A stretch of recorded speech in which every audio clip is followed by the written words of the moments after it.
Truthfully, cybersecurity, it was never really an industry that I thought I would end up in. If you asked 12-year-old, 15-year-old Michael, what do you want to do when you grow up? I would have said, I want to be an astronaut.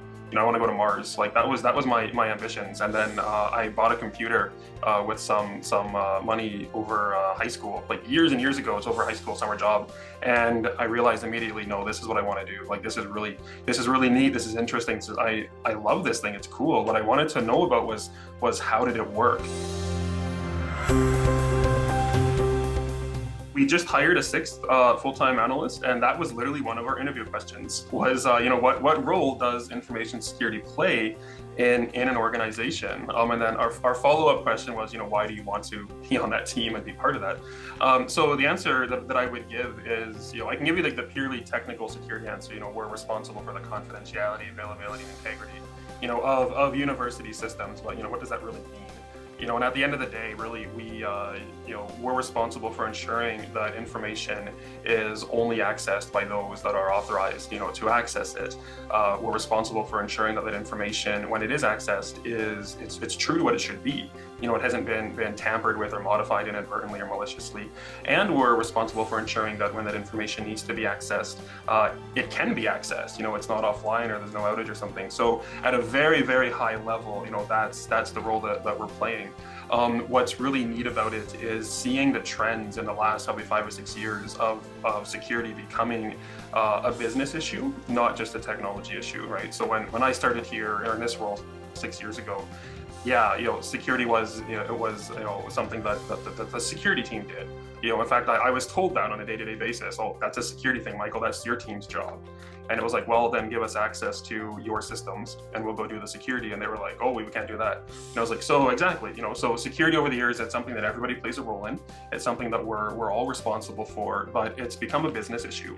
So one of the greatest things to see is how many high-level individuals at the U of A are realizing that cybersecurity is just as important as things as insurance, or risk management or health and safety. They're starting to realize that when information is not available, the institution or very large parts of the institution may suddenly not be accessible.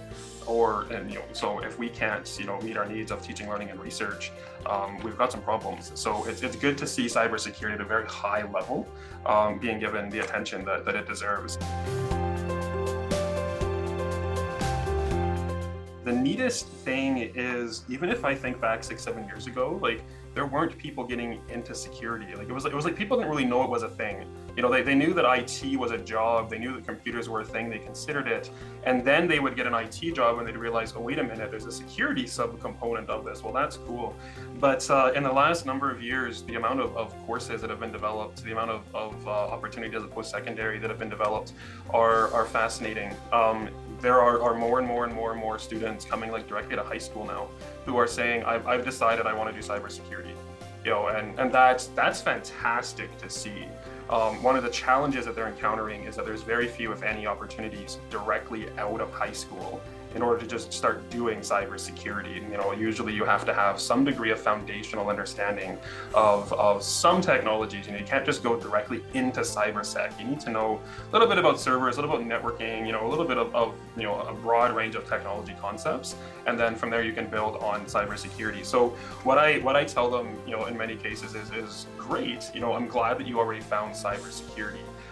But when someone says, I want to work in the cybersecurity industry, that itself is actually pretty generic. To me, it's like saying I'm a teacher, a doctor, or a lawyer.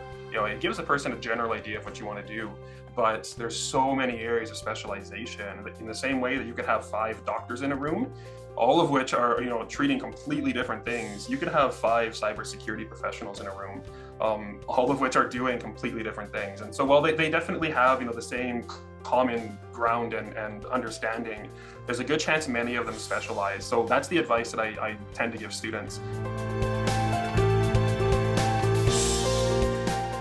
I'm glad the cybersecurity industry exists, because if it didn't, I don't know what I would be doing with my life. Truthfully, I've told this story many times, so I'll tell it again. I grew up being told by a lot of people, Michael, you're weird. And I didn't quite know how to process that. I never took it as an insult, but I didn't know how to, like, what are they trying to say to me? But I've known for many, many years that, yeah, sometimes I don't look at a problem the same way that other people do. When I look at a problem, I'm trying to find where are the failures in this, where are the flaws. If I were to try to steal something, how would I do it? Not that I would, but it was just paying attention to things. Like, you'd walk into the store with my mom growing up, pay attention to where are the cameras, where are the mirrors, how is it set up so that if someone were to maybe steal something, they can get caught. Again, I wouldn't do that, but it was just, I was naturally wired to look at where are the failures in these environments and what do those failures mean? And then being able to apply that to an entire industry that kind of spawned over the years is awesome.